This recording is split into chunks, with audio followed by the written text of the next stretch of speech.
اب اس ایج کو age of Dryden بھی کہا جاتا ہے۔ تو ایج آف ڈرائیڈن اس کو کیوں کہا جاتا ہے؟ کیونکہ ڈرائیڈن ایک ایسا شخص تھا اس پیریڈ میں جنہوں نے تقریباً تینوں فیلڈز میں، یعنی ڈراما میں، پوئٹری میں اور اس کے ساتھ ساتھ پروز میں کام کیا ہے۔ یہ ایک ڈومینیٹنگ فگر تھا اس ایج کا، تو اسی وجہ سے اس کو ایج آف ڈرائیڈن بھی کہا جاتا ہے۔ تو جب چارلز سیکنڈ انگلینڈ میں آئے فرانس سے، تو وہ یہ چاہتے تھے کہ وہ سب کچھ یہاں پہ انگلینڈ میں بھی ہو جو کہ فرانس میں ہو رہا تھا اس وقت۔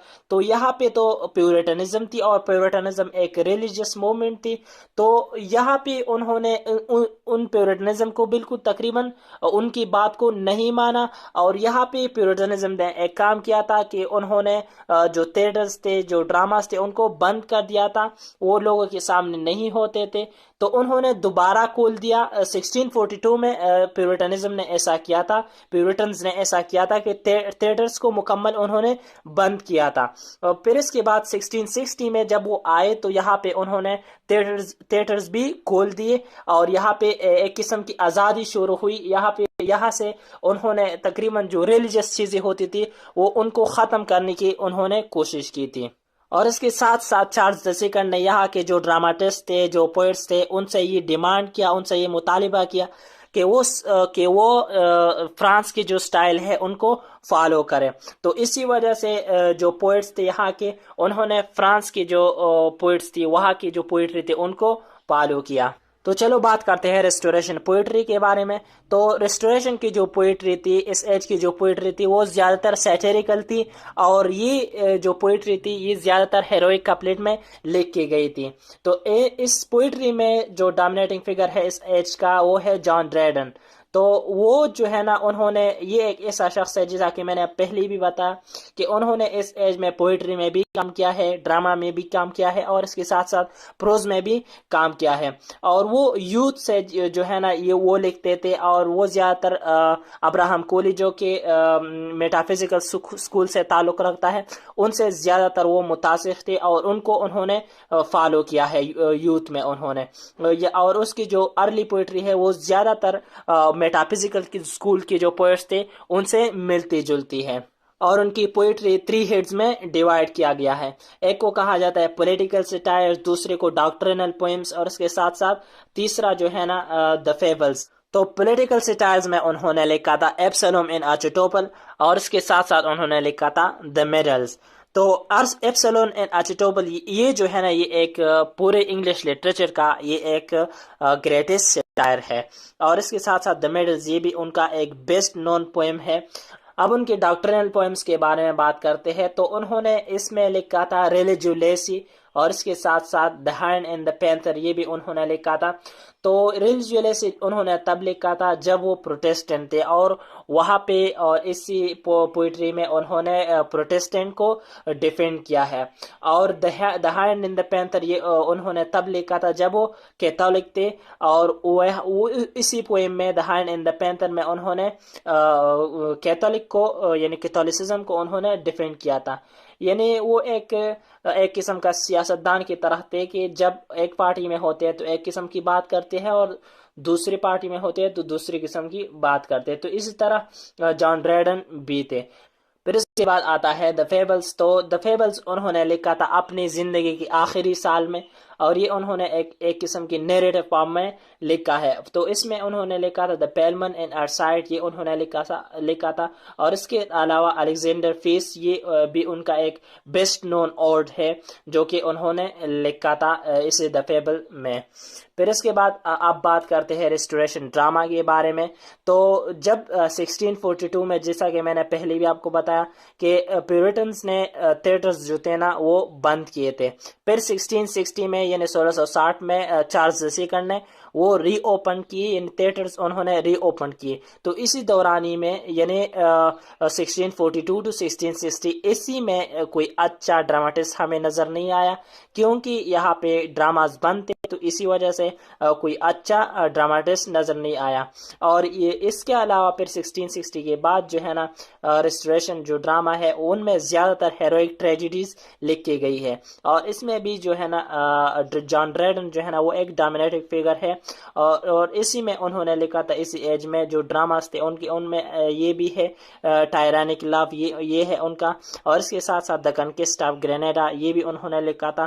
اورنگزیب یہ بھی ان کا ایک بہت زیادہ امپورٹنٹ پلے ہے, ایک امپورٹنٹ ڈراما ہے. پھر اس کے بعد انہوں نے لکھا تھا 1678 کو آل فار لو.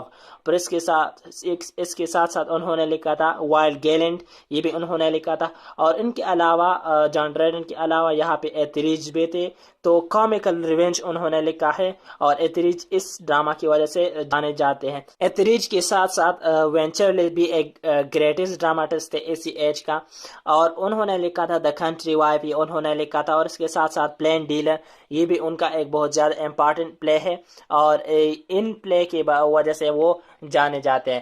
اب بات کرتے ہیں ریسٹوریشن پروز کے بارے میں. تو پروز میں بھی جو ڈومینیٹنگ فگر ہے وہ ہے جان ڈرائیڈن ہے. تو ڈرائیڈن نے اسی ایج میں لکھا تھا ایسے آن ڈرامیٹک پوئسی یہ ان کا بہت زیادہ امپارٹنٹ پروز ہے. اور انہوں نے اس پروز میں انہوں نے نیو پروز کی ایک ماڈل پیش کی تھی. پھر انہوں نے فیبلز بھی لکھا ہے, اور اسی میں انہوں نے ایک بیسٹ پروز سٹائل پیش کیا ہے اس فیبلز میں.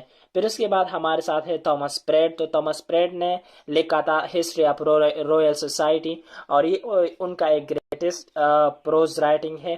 اور اس کی وجہ سے تھامس پریڈ جانے جاتے ہیں, اور ان کا نام اسی وجہ سے زیادہ مشہور ہے کہ انہوں نے ہسٹری آف رویل سوسائٹی انہوں نے لکھا تھا. پھر اس کے بعد ہمارے ساتھ ہے جان بنین. تو جان بنین ڈرائیڈن کے بعد جو ہے نا ایک گریٹسٹ فگر ہے اس ایج کا. اس کے ساتھ ساتھ وہ ایک گریٹسٹ سٹوری ٹیلر بھی ہے. تو ان کا جو گریٹ ورک ہے ان میں شامل ہے پیلگرم پروگریس, اور یہ ایک قسم کی ایلیگری انہوں نے لکھا تھا. پھر اس کے بعد انہوں نے لکھا تھا grace abounding to the chief of sinner یہ انہوں نے 1666 میں لکھا ہے. یہ بھی بہت زیادہ امپارٹنٹ پروز ہے ان کا. پھر اس کے بعد آتا ہے life and death of Mr Badman یہ انہوں نے 1680 میں لکھا تھا. یہ بھی ایک گریٹ پروز رائٹنگ ہے جان بنیان کا. پھر اس کے بعد ادر بھی پروز رائٹر ہے اسی ایج کے یعنی اس ریسٹوریشن پیریڈ کا. ان میں شامل ہے سر ولیم ٹیمپل بھی ایک گریٹ رائٹر ہے اسی ایج کا, پروز رائٹر ہے. اس کے ساتھ ساتھ جان ٹیلارسن بھی ہے جو کہ بھی بہت گریٹ رائٹر ہے اسی ایج کا, اور انہوں نے بھی زیادہ مقدار میں پروز لکھے ہیں.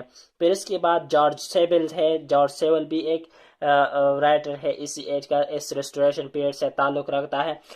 اور جارج سیول کو وسکاؤنٹ ہیلیفیکس بھی کہا جاتا ہے, اس نام سے بھی وہ جانے جاتے ہیں. تو یہ تھی جو کہ آج اس ویڈیو میں ہم نے ریسٹوریشن پیریڈ کے بارے میں بات کی. تو بہت جلد ہم ویڈیو بنائیں گے 18th سینچری کی جو لٹریچر ہے اس کے اوپر. تو اگر آپ کو یہ ویڈیو اچھی لگی ہو تو آپ سے آخر میں یہ ایک ریکویسٹ ہے کہ آپ پلیز ہمارے چینل کو سبسکرائب کریں, اور اس ویڈیو کو اپنے دوستوں کے ساتھ شیئر کریں تاکہ وہ بھی اس ایج کے بارے میں, اس ریسٹوریشن پیریڈ کے بارے میں کچھ نہ کچھ معلومات حاصل کر سکیں. اور اس ویڈیو کو لائک بھی ضرور کریں, ایٹ لیسٹ ایک کمنٹ ضرور چھوڑیے اس ویڈیو پہ. بہت شکریہ.